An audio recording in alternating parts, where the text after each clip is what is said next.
Hello, ladies and gentlemen, and welcome to the Ark.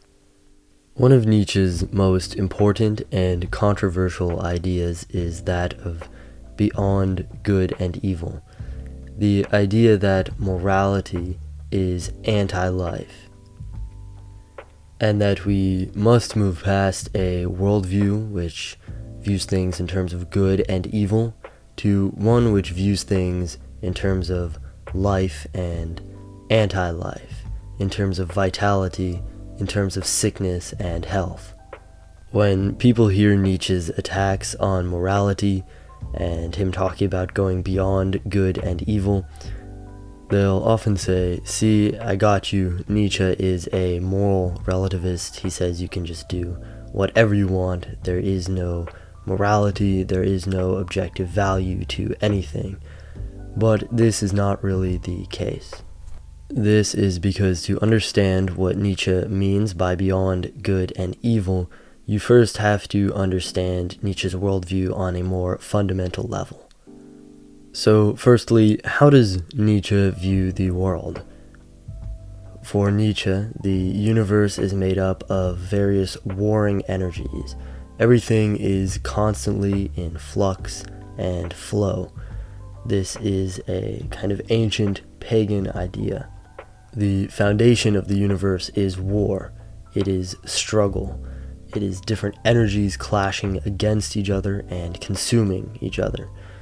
And for Nietzsche, this applies not just to life on Earth, but to the whole universe. So, for example, you can apply this worldview to planets, different planets colliding and absorbing each other, atoms clinging together and repelling each other. However, in this chaotic clashing of energies, there is a kind of order.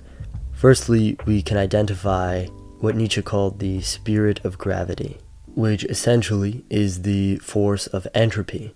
Things tend to fall apart over time, but we also have ordering forces. So, for example, different atoms will stick together to form a star, but over time, eventually that star will burn out and expend its energy, and it will explode. And to these ordering energies, Nietzsche would apply the idea of will, that a planet has a certain will, and that this will is asserting itself upon the world. Not a conscious will, but just a will insofar as the planet is an ordered structure, but that might be a bit abstract for us at the moment. So then we come to Earth, and we can see that one of the ordering forces in the universe is this force, life. And what is life? Life is this spirit, this energy, this vital essence within biological life on Earth, which has a certain will. It moves in a certain direction. And this will fundamentally is a will which is opposed to that of entropy. It is an anti-entropic will. And we don't really know what this will is aiming at. Nietzsche doesn't have a teleological view of life or of evolution. He doesn't think that life is destined to head in one direction, but rather that much of evolution is random. But even so, we can tell that this thing, which we call life, has a will because it resists entropy. So far, we have the universe, which is made up of clashing energies. We have this force called entropy, which breaks things down. And we have this force called life, which resists the spirit of entropy and the spirit of gravity. And finally, we have to talk about Nietzsche's view of nature. Nature is a term which we use kind of loosely. We might use nature to refer to all of the universe at times, or simply to vegetative life on Earth, or to human nature. Nietzsche uses nature in different ways throughout his writing, but I think the most useful way to think about it is that nature is the natural ordering of biological life. So the laws of biological life, just like physics are the laws of the universe, biological life on Earth has certain laws which it acts by. One example of this would be that biological life seems to always form hierarchies of some sort and organize itself into hierarchies. So we would say that it is natural for hierarchies to exist. And so finally we come to morality. Morality for Nietzsche, I think in essence, is a justification of oneself. So we have this will, this vital force called life, and morality is basically how this will in conscious life justifies itself. Nietzsche believed that a lot of conscious thought was simply a post hoc justification for our action. And this actually seems to play out in psychology and neuroscience. If someone asks you why you did something, you'll very seldom say, I don't know why I did it. You'll always come up with a reason for it. And oftentimes, I think you'll find when someone asks you that you're searching for the reason. You have to think, why did I do that? Oh yes, I did it because of this.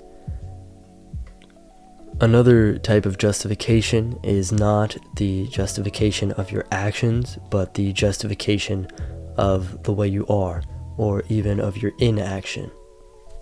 So an example of this will be that you see a beautiful girl, but you're too scared to go up to her. So you think, oh well, she wouldn't have liked me anyway. Or maybe you see a beautiful woman walking with a handsome, muscular man, and you feel jealous, and then you think, oh well, he's muscular, but he's probably really stupid. I'm weak and scrawny, but I'm smart, so I'm really better than him, and she just doesn't realize it.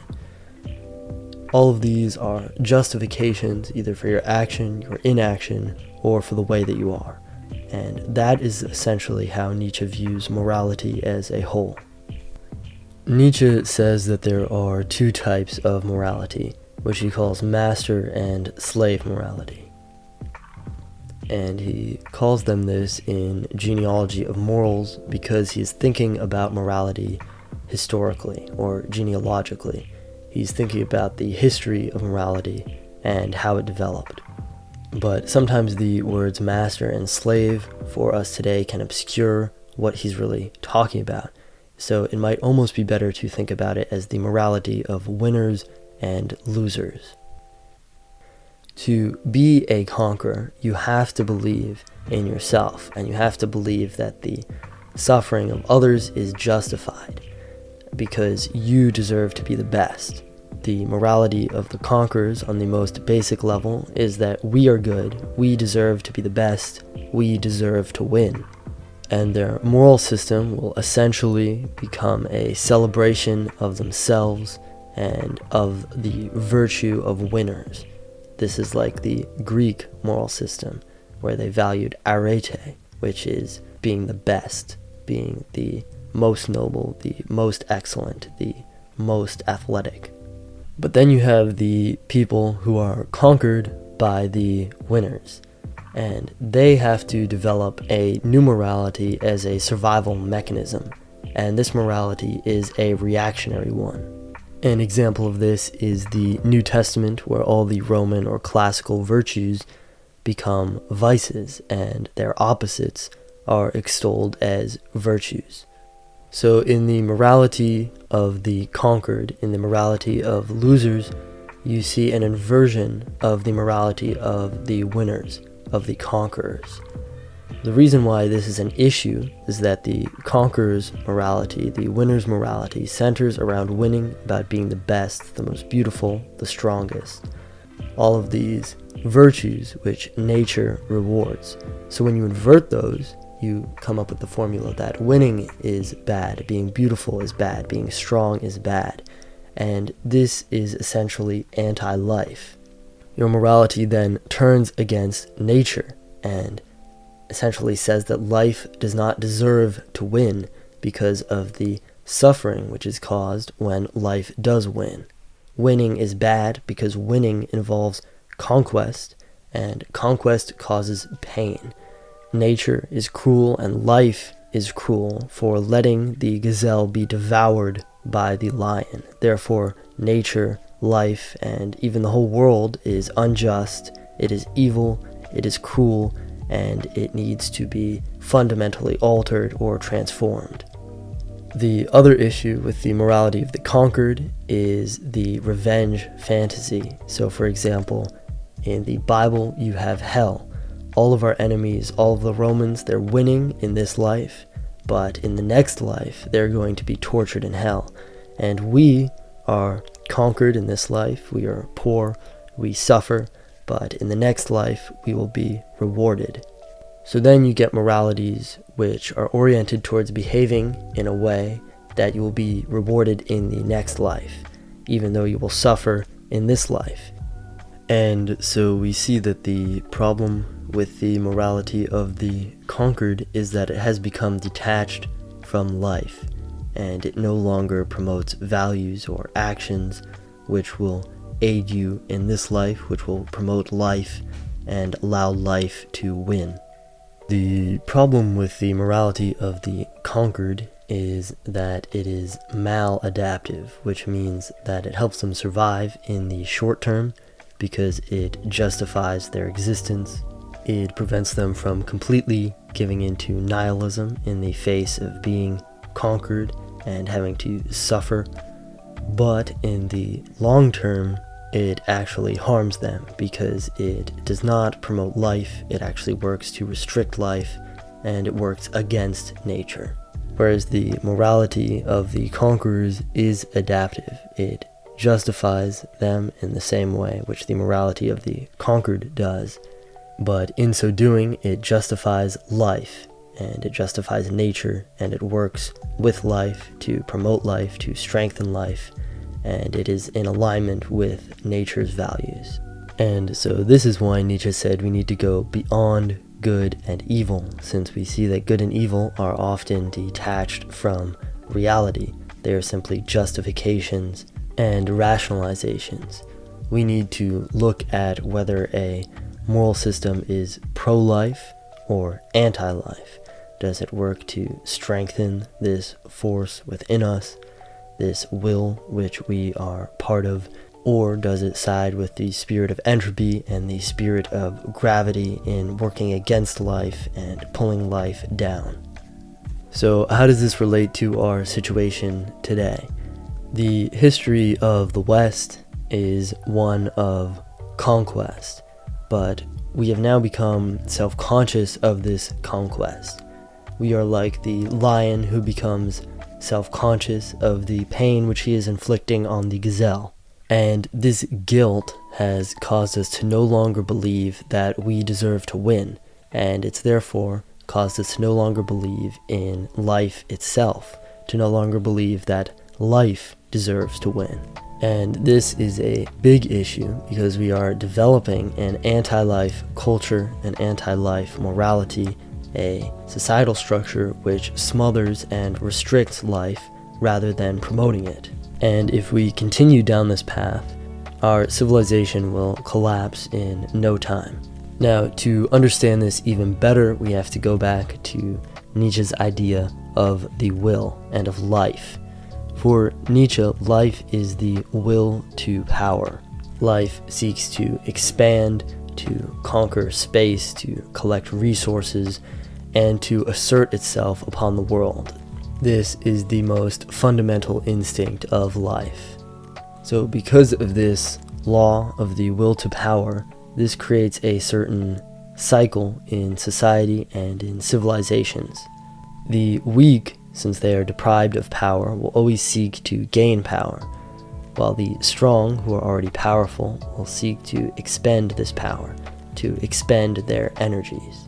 However, when the ruling caste or a people eventually expends all of their energy, they become decadent, their will is weakened, it becomes exhausted, and this leaves open two options. Either they are conquered by a foreign people who then assert themselves as the new ruling caste, or the lower class of that society rises up and inverts the hierarchy, putting themselves at the top and creating a new hierarchy with their values. The problem with the second option, as we have already discussed, is that the conquered, the lower castes or the lower class, will have developed a anti-life morality. So when they invert the hierarchy of the winners or the conquerors and put themselves at the top, they put in place an anti-life moral system which restricts and smothers life. And so right now in the West, we are at a point where our will is exhausted and we are giving in to decadence, and we are creating a system which restricts and smothers life.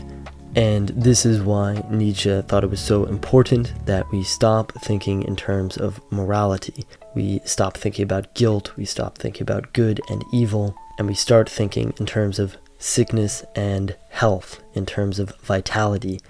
Does this moral system, does this society, does this action promote life? Does it promote vitality? Does it promote health?